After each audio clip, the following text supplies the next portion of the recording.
Hey guys, Doug back here with another Tech Tip Tuesday.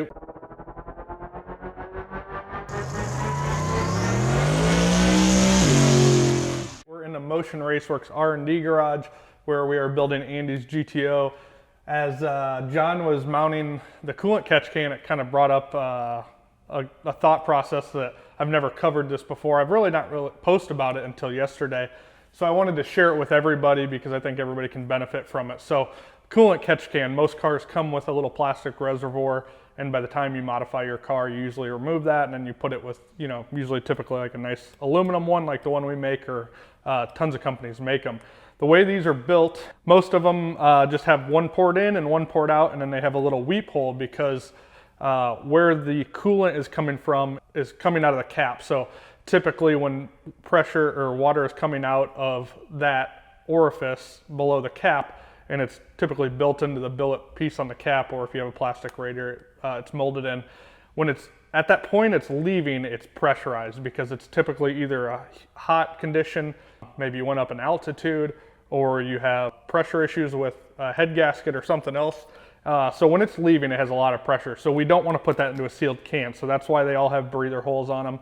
Some systems will have like a expansion tank, which will also have a cap on it, but that will still overflow into one of these because if you build up all that excess pressure, you definitely want to get rid of it. So back to why it happens. If you're blowing a head gasket or if you've overheated, there's a sudden rush typically, especially on a boosted vehicle, of a ton of coolant. It's not hard to see, half of this fill up every pass on something that has like a slightly bad head gasket or just makes a lot of boost or whatever. Every car is a little bit different. Sometimes it's fine and it's maintainable, and sometimes it's a bad situation where you have a blown head gasket. So in that case, it's not unheard of to fill up any size coolant catch can instantly because you have a lot of coolant in your system, and if it's pressurized, it's trying to find a way out. Where we mount this, for a lot of people, convenience factor, if you're building a hot rod and you're not concerned about it, maybe an NA car or whatever, I'll typically mount it right next to the radiator because it's quick and easy, a small short line, usually a little bit of room and stuff around there. But a thought process that a lot of people don't think about when they're building a boosted car or a race car or something is when this fills up and it comes out of the weep hole or it overflows or whatever, where's that fluid going to go? And so at least on the cars that we build, I always, especially in a boosted car, will mount this out back. So outside of a long length of very small number 4 hose, it's really not any harder. Typically there's a lot of space back here up in the bumper area, especially if you've gotten rid of bumpers or if you've gotten rid of exhaust. So it's not hard to mount it back there. But the reason why we do that is because that fluid is going to come out either way, right? So we've already established that it's going to come out the weep hole if, 1 in a million chances it fills up and it starts spewing out of that. What we don't want is the water going onto the tires of your car. So it's coming out either way, it's going to go on the track. So my thought process is let's get it out behind the tires so that the track crew is cleaning up water, not a whole car wrecked, because obviously the smallest amount of moisture, condensation, fluid, anything on drag radials or slicks, or even street tires for that matter, can create an uncontrollable problem. And every year you see tons of people that have either blown a line off or had fluid get out and they wreck a whole car because of it. So this hedges that big time.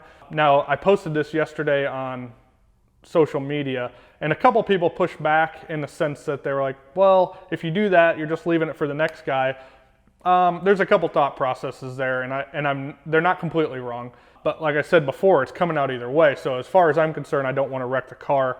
That's why I've always done it this way. And usually track temperatures are 100 plus degrees. Water evaporates like that. The other thing is, if you put it in an area that's outside of the groove, so if you move it more towards the center, it's going to be right in the center of the track. So people aren't going to be driving there. It's not in the groove on the track. At least that's my thought process. Person following our Facebook page, Rick Steinke, suggested that you put like a T in it and have a vent that comes out on your windshield, so if it does happen, you see the water spurt up on there. Not a terrible idea. Either way you do it, I think you're much safer than just putting it up front and wrecking your car and the next guy's car or whatever.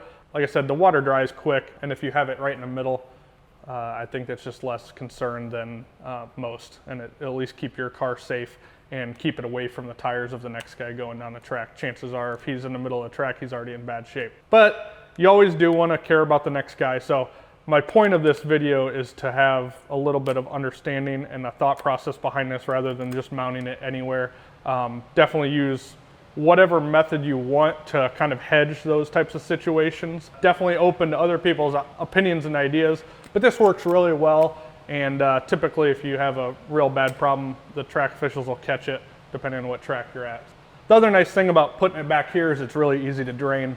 The backs of cars are always more accessible, so you can just reach under, put a little oil pan or a bucket and drain it in there. Easy to check, you don't have to pop the hood if you're just round robining it or whatever you're doing. So that makes things really nice also.